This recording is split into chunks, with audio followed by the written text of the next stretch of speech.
స్వామివారి భార్యల పేరు చెప్పారు. అలాగే ఇందాక వారి పేరు చెప్పేటప్పుడు నా పేరు ధర్మపత్నిగా చెప్పుకున్నా. ధర్మంగా ధర్మపత్ని నేనేగా. స్వామికి అన్నీ తెలుసమ్మా.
సర్వమంగళమాంగళ్యే శివే సర్వార్థసారికే శరణ్యే త్రయంబకే దేవి నారాయణి నమోస్తుతే.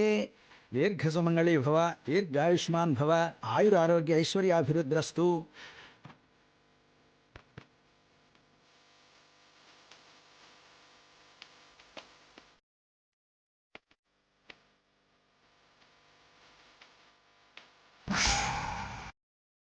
రేపు కళ్యాణం జరిపిస్తామమ్మా. నా పెద్ద మనవరాలు రాలేదు, అందుకని. పర్వాలేదమ్మా, కొబ్బరి బోండం రవికిల గుడ్డ పెట్టి కళ్యాణం జరిపించవచ్చు. సక్రమంగా దివ్యంగా రేపే కళ్యాణం చేయిస్తాం.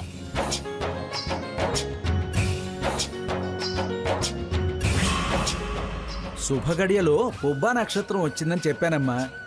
తమరిష్ట ప్రకారమే కానివ్వండి. సాకేత్ వాళ్ళు కూడా వచ్చారే.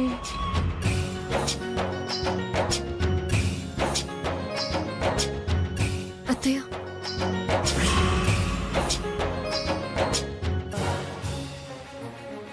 అత్తయ్య, మనం కూడా బయలుదేరుతాం అత్తయ్య. వాళ్ళని వెళ్ళనివ్వమ్మా. కాసేపు ఇక్కడే కూర్చొని వెళదాం, ప్రశాంతంగా ఉంది. సరే రండి, అలా పక్కకి వెళ్ళి కూర్చుందాం. వాళ్ళు వెళ్ళిపోతున్నారు కదమ్మా, ఇంకా మనం ఆ పక్కకు ఈ పక్కకు వెళ్ళడం ఎందుకు? స్వామివారిని చూస్తూ ఇలా ఈ మండపంలోనే కూర్చుందాం.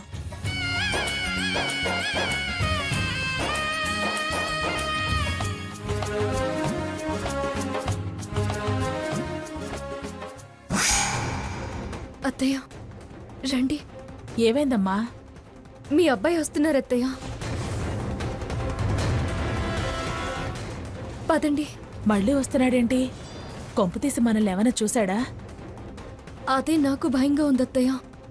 రండి రండి. పూజారి గారు, ఏమిటి బాబు? స్వామివారికి అర్చన చేయాలి.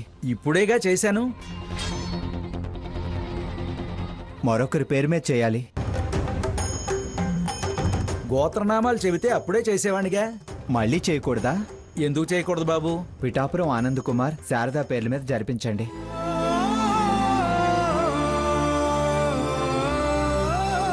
మీకు ఏమవుతారు? మా అమ్మ నాన్న. నా పేరు రఘురాం సీతామహాలక్ష్మి.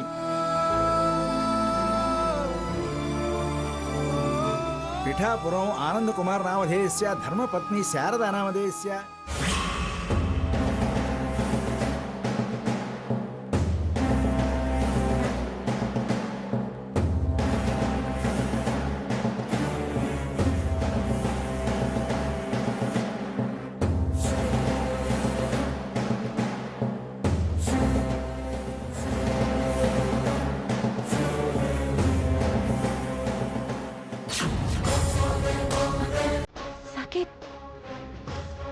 ఓకే.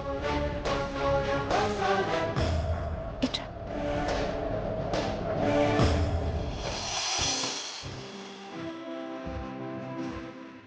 అమ్మా నాన్నలతో కలిసి మళ్ళీ నీ దర్శనానికి వస్తాం, కళ్యాణం జరిపిస్తాం. అందరం ఆనందంగా కలిసిపోయేలా చూడు స్వామి.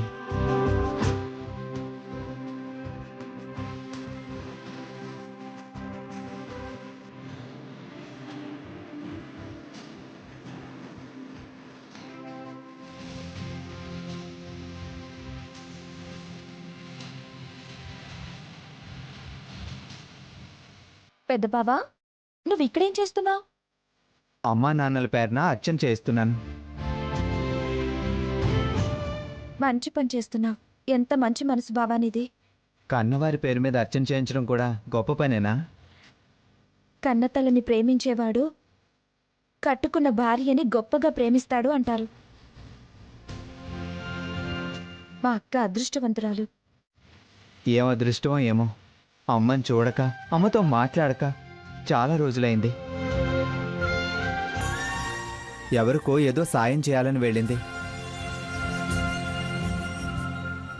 అమ్మని చూడాలని మనసు పీకుతూ ఉంది. నేను కనిపెట్టుకునే ఉన్నాన్రా, కానీ కనపడలేని పరిస్థితి. మనసు మాట్లాడుతూనే ఉందిరా. పక్కనే ఉన్నా కన్నా నీ సగం నాతో ఉండి నా భారం మోస్తోందిరా. బాధపడకు బావా, స్వామికి అర్చన చేస్తున్నావుగా. ఈ వార్త అత్తయ్య గారికి చేరవేస్తాళ్లే. త్వరలోనే కలుస్తుంది. దైవ సన్నిధిలో అమ్మ మీద ప్రేమ ఆ దైవానికి చెప్పుకున్నా. కనికరిస్తే, కరుణ చూపిస్తే త్వరలోనే కలుస్తాంరా. నా మనసు నిన్ను గుండెలకు హత్తుకోవాలని ఆరాట పడుతూనే ఉందిరా. రెప్పలు మూత పడకపోతే మళ్ళీ ఎత్తుకొని ముద్దాడతారా?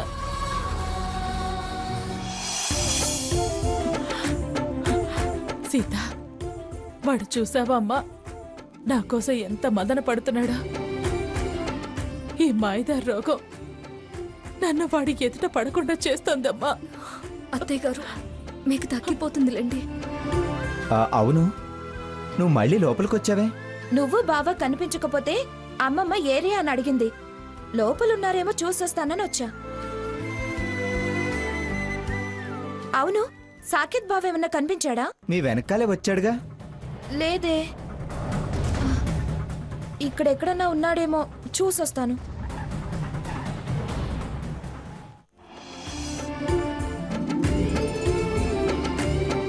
బాబు, ఏంటండి? ఇదిగో అమ్మవారికి సహస్ర కుంకుమార్చన చేసిన కుంకుమ.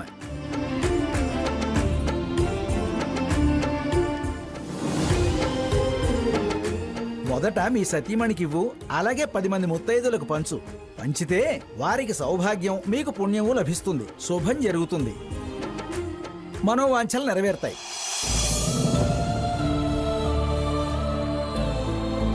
అత్తయ్య, పెద్ద బాబా, బావ సడన్ గా ఎక్కడికి వెళ్ళినట్టు? ఆ హారతి కానీ రాలేదు కదా. రాత్రి బస్ దగ్గరికి అది మెసేజ్ చేస్తేనే మనల్ని తీసుకెళ్ళుంటాడు. ఖచ్చితంగా అది వచ్చే ఉంటుంది. పదస్వర్ణ వెళ్దాం. సాకేత్, ఫైనల్గా చెప్తున్నాను, మనం తిరిగి వెళ్ళేటప్పుడు విడివిడిగా వెళ్ళటానికి వీల్లేదు. ఈ ఆలయంలో పెళ్లి చేసుకుని జంటగా వెళ్ళాలి. ముందు ఆ సీతా సంజయ్ల మిస్టరీ తేలితే మనం హిస్టరీ క్రియేట్ చేయొచ్చు. అక్క నేరం చెల్లెలికి సగం పంచి మనం వదిలించుకుంటే నువ్వు అన్నట్టు జంటగానే వెళ్ళొచ్చు. వాళ్ళు బస్టాండ్లో మిస్ అయ్యారంటే ఏదో స్మెల్ చేసుంటారు. ప్లేస్ మార్చారేమో అనిపిస్తుంది. అలా సడన్ గా ఎలా మారుస్తారు? డబ్బుంటే ఏదైనా చేయొచ్చు. పైగా మీరు ఇక్కడికే వస్తున్నారని తెలిసాక వచ్చే ధైర్యం చేయరు. లేదు హారతి, ఇందాకే నాకు సీత కనిపించినట్టయింది. వాళ్ళ ధ్యాసలో ఉన్నావు కదా, భ్రమపడి ఉంటావు. కాస్త ధ్యాస నా మీద, మన పెళ్లి మీద పెట్టు. ఆ రాక్షసి వదలందే ఎలా? ఇద్దరం కలిసి తర్వాత మీ ఆవిడ సంగతి చూడొచ్చు. ముందు రంగనాథ స్వామి అవతారం ఎత్తు. అంటే శ్రీదేవి భూదేవి అనుకో. మా గ్రాని బుర్ర బద్దలు కొడితే అవతార యంత్రం కాదు, ఈ అవతారమే చాలించాల్సి వస్తుంది. మరీ ఎంత పిరికితనమైతే ఈ జన్మకు మన పెళ్ళైనట్టే.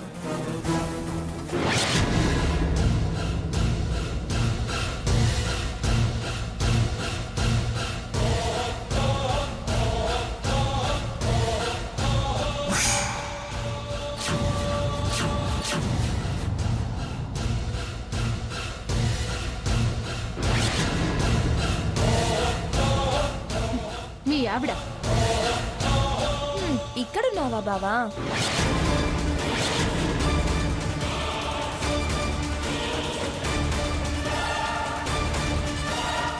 పెద్ద ధైర్యవంతురాలు.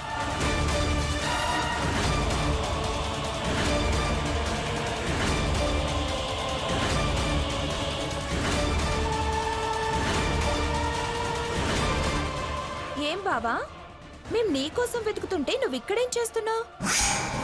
శిల్పాలు చూస్తున్నా. నువ్వు శిల్పాలు చూస్తున్నావా?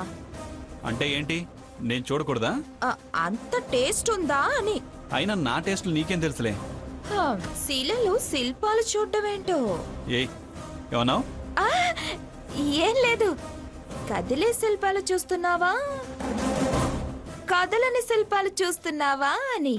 కదిలే శిల్పాలేంటి? తమరు సాకేత్ రాముడు కదా, మీ చేతి స్పర్శకు శిలలకు జీవం వచ్చి కదులుతున్నాయేమో అని. సెటైరా? రూమ్ కెళ్ళి సెటైర్లు వేసుకుందాం దా. అమ్మమ్మ వెయిట్ చేస్తుంటుంది. సెటైర్ల సంగతి, స్టెప్పింగ్ టైర్ల సంగతి అక్కడ తేలుతుంది. రా బావా రా.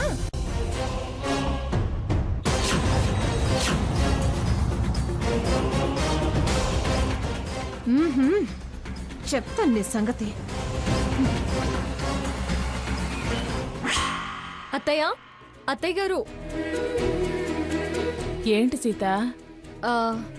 నాది బ్లూ సారీ అను మెరూన్ సారీ, ఎల్లో సారీ, ఇంకా 3 సారీలు ఉండాలి. అవా, ఇందాక నలిగిపోయినట్టుంటేను గుడికెళ్ళాం కదా, ఇస్త్రీ చేసుకురమ్మని పంపించాను. ఓ అలాగా.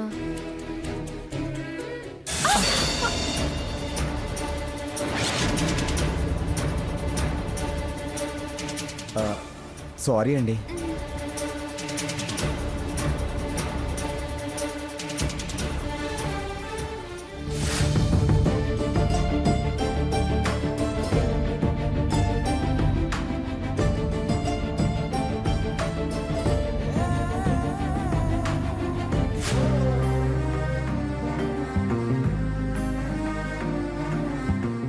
సేమ్ ఇలాంటి చీరే సీతకుంది. సీత ఎలా చేరిందో ఎలా ఉందో ఒకసారి తనకు ఫోన్ చేస్తే.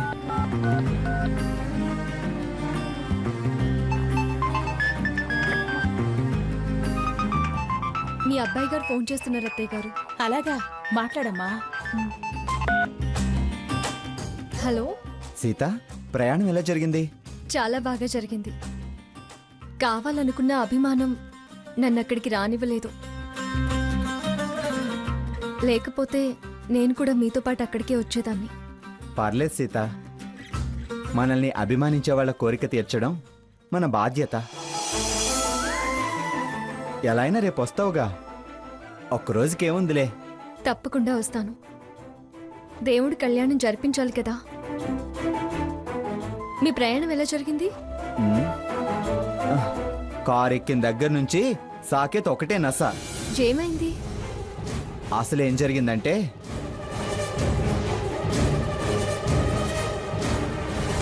నువ్వుండి ఆవిడ్ని పంపించావు.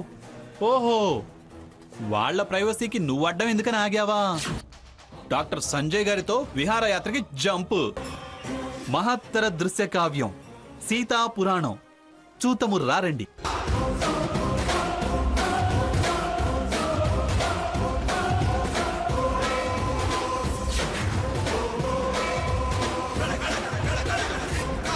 సీత బస్సులో ఉంది, పట్టిస్తాను అంటూ చాలా చాలా మాట్లాడావు.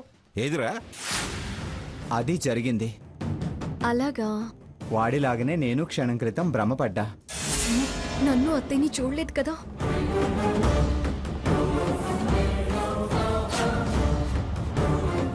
దేనికి?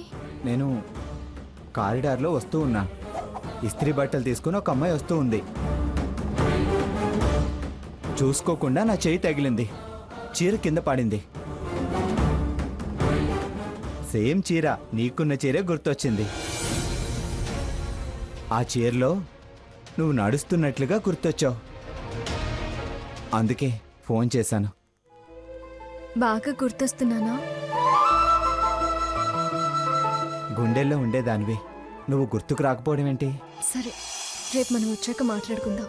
ఓకే సీత, ప్రోగ్రాంలో బాగా పాడు. అలాగే, ఉంటాను. బాయ్.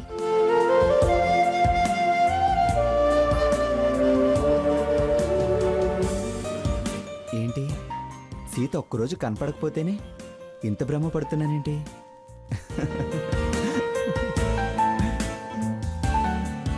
ఏంటమ్మా ఏమంటున్నాడు? నేను బాగా గుర్తొస్తున్నానంట అత్తయ్య గారు. ఏంటో సీత, నా కోసం నువ్వు అబద్ధాలు ఆడాల్సి వస్తోంది. తప్పైనా తప్పని పరిస్థితుల్లో అబద్ధాలు ఆడొచ్చన్నారుగా. సీత, మీ ఆయన్ని మోసం చేస్తున్నానని బాధపడుతున్నావా? తనకి మీ గురించి తెలిస్తే తట్టుకోలేడని నీకు నాకు తెలుసు. తన కోసం నేను ఇలా చేస్తుంటే దాన్ని నేను మోసం అనుకోవడం లేదు. నా కారణంగా సమర్థించుకోవడం బాగా నేర్చుకున్నావమ్మా. సమన్యాయం అని నేను అనుకుంటున్నాను. ఆ దేవుడు నిన్ను చల్లగా చూస్తాడమ్మా. మేడం, మేడం గారు, ఇస్త్రీ బట్టలు. ఇదిగోమ్మా.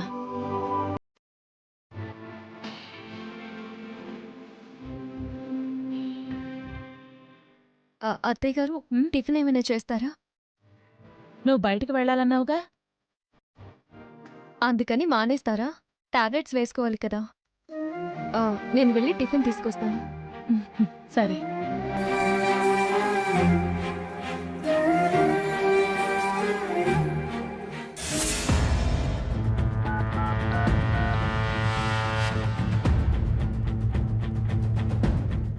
హారతి, ఆ సంజయ్ సీత ఇక్కడున్నారన్నది కన్ఫర్మ్. ఎలా అయినా వాళ్ళ రూమ్ నంబర్ కనుక్కో. రెడ్ హ్యాండెడ్గా పట్టుకోవాలి. నేను ఆ ప్రయత్నంలోనే ఉన్నాను. మీ గ్రానీకి దొరికితే ఏం రచ్చ చేస్తుందో అని కాస్త నక్కి నక్కి ఉండాల్సి వచ్చింది. వాళ్ళని బయటికి లాగితే మనం ధైర్యంగా తిరగొచ్చు. సరే, నా ప్రయత్నం నేను చేస్తాను. Okay, bye.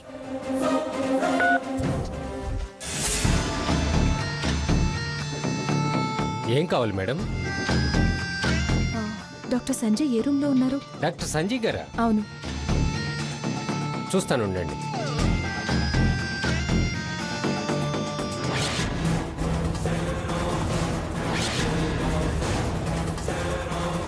వారి పేరు మీద రూమేం లేదండి.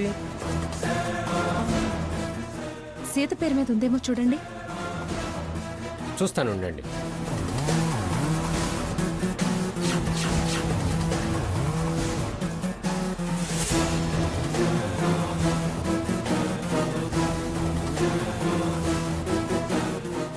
లేదండి, ఆ పేరు మీద కూడా ఎవరు లేరు మేడం. దొంగతనంగా వచ్చారుగా, దొంగ పేర్ల మీద ఏమన్నా బుక్ చేసుకున్నారేమో. కనిపిస్తే ఫాలో అయి పట్టుకోవాల్సిందే.